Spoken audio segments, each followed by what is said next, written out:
foremost, man, congrats to our volleyball team.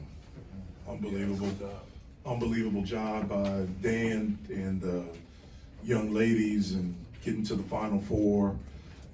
Hate that we missed it, but heard the ovation during the second half and kind of figured what was going on. So big time shout out to them and what he's continued to do with their program. I'm really proud of our team. I knew that this would be a tough game for a few reasons. Number one, it's the end of the week. This is our third game in 7 days. We haven't embarked on anything like this since we've been together. The second reason, you're coming off of an emotional win Wednesday night against West Virginia, against a rival. And then third, they're a good basketball team, especially offensively. And we started out a little bit flat, but that was them. It wasn't us, it was them. They made us start flat with their movement and their continuity. They were strong. They were really, really prepared. I think we were ready to play, but we just didn't have the same force to start the game and really throughout.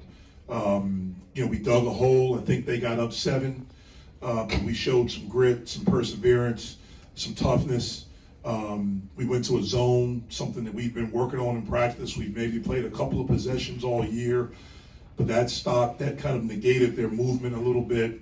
And we were able to finally get some stops, string together some stops, and come down and continue to score. I thought we had great contributions from everyone. So really proud of my team. A tough victory. Jeff, what was your message to the team about defense coming out of the halftime and maybe even after that first time out when they got a couple baskets? Yeah, well, we had to play with more force. We had to try to create energy. They had us spread out. They had us chasing them. They had us in rotations.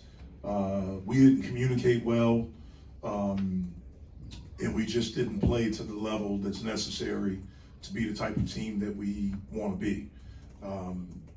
Again, part of it was that I thought we played tired. Part of it is that they really do a great job of executing and moving the basketball and playing with pace. But we were able to muster, the last 10 minutes or so and get back in the game and to get a lead and to make some plays. You went with Guillermo, and Will at a halftime instead of Fetty and Zach. What went into that decision? Just guys were playing better. What's been going on with Fetty, in your opinion? It seems like he's been struggling of late to try to find any rhythm. Yeah, well, he was in foul trouble at West Virginia. Tonight, in the first half, he didn't play with the force necessary.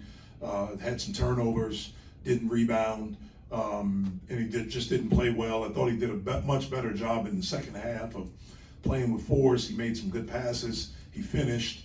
He got an offensive rebound and kicked it back out. So, he just has to play better. It's pretty simple. He's got to play better. Kind of the same question about Zach then. I mean, what do you need to see? He's got to play better. He's got to play better. He's got to play all the time. Motor has to be revved up all the time.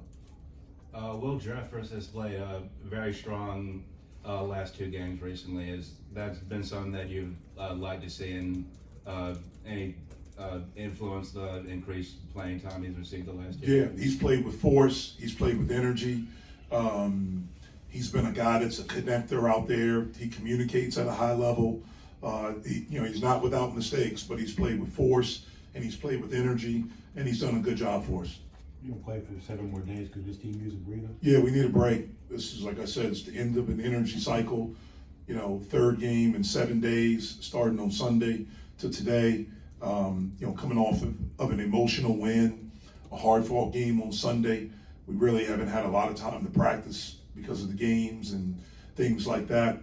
This will be great for us to take a couple of days off. Obviously, we want them focused on their finals, the things that are necessary, for them to finish strong there. And then we'll get back together on Tuesday and start working on us.